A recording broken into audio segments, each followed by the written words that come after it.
Okay, so now what we're going to do is we're going to go ahead and prep our cake. We're going to be putting this on a 3-tiered black fondant covered cake. This is marshmallow fondant that I make. It's very, very soft and pliable, and it works really well. So this is what we're going to use. We're going to use, I'm going to show you how to make a rope, a braided rope, and we're going to use the fondant smoother right here. We'll go here. So start out with, fairly decent sized piece of fondant. And you're actually going to need 2 ropes. So, did that just, no.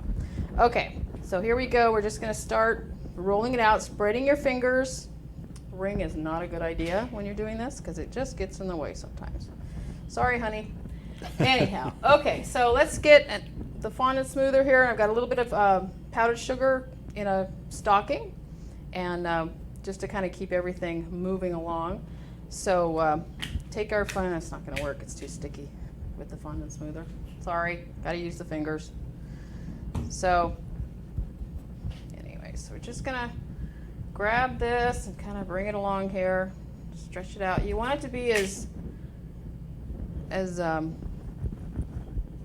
don't want it to be bumpy like a snake. You want it to be even. Even. That's the word. So you can take your fondant smoother and kind of. Anyways, okay, so let's bring this over here. It's our first one. I'm going to come back and get our second rope. Okay, smooth out with the fingers and just kind of bring it out. Fondant smoother and kind of see how it makes it nice and smooth. Now we're going to do the 6-inch first, so we don't need quite as long. Okay, so here we go. We have our 2 ropes. Now we're going to take one rope. I'm going to lay it right over the top of the other. Okay, and then we're going to just start twisting, just like this. And you don't want to lift it up and move it around because this is some stretchy stuff. So you want it to be, so there we have half of it. We're going to come over here. It's going to be pretty long, so just same thing over on this side.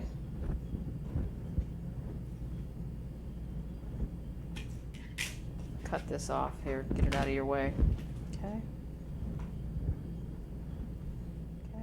So this way you're not trying to roll the whole thing at one time, starting down here, and because by the time you get here, this stuff is already stretched out and gotten all weird.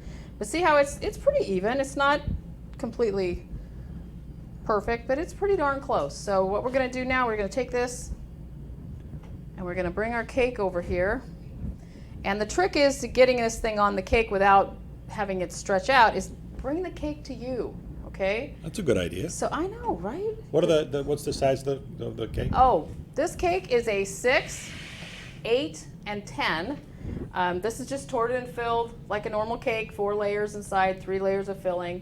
And these are 4-inch, and this is a 3-inch. It's a little bit not very symmetrical, but it's okay. There's a turntable underneath that, right? Yes, there? There is a turntable underneath here. Excellent. I know, right? So what you're going to do? We're going to start with I think this is long enough to go around the bottom. So what we're going to do, we're going to lift it up very carefully so we're not trying to stretch it. And just bring it around. Oh, look at that. All the way around. Ta-da! Doo-doo-doo. Okay, so then when you get over here, just kind of bring it up against there. Okay?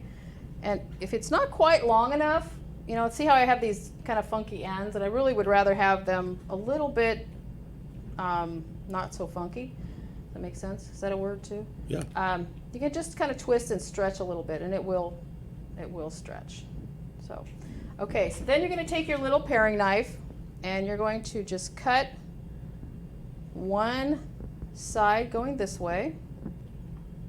Oh. And then you're going to take this one.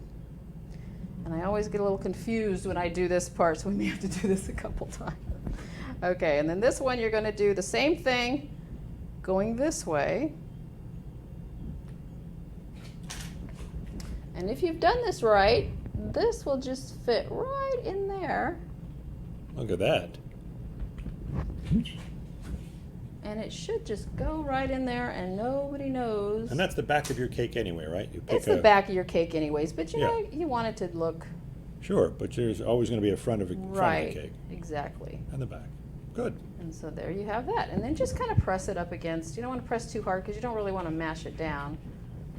But there you go. Nice. And so there you go. And on the bottom, you don't need to put any kind of shortening or water or anything because you do run a chance of marking up your fondant.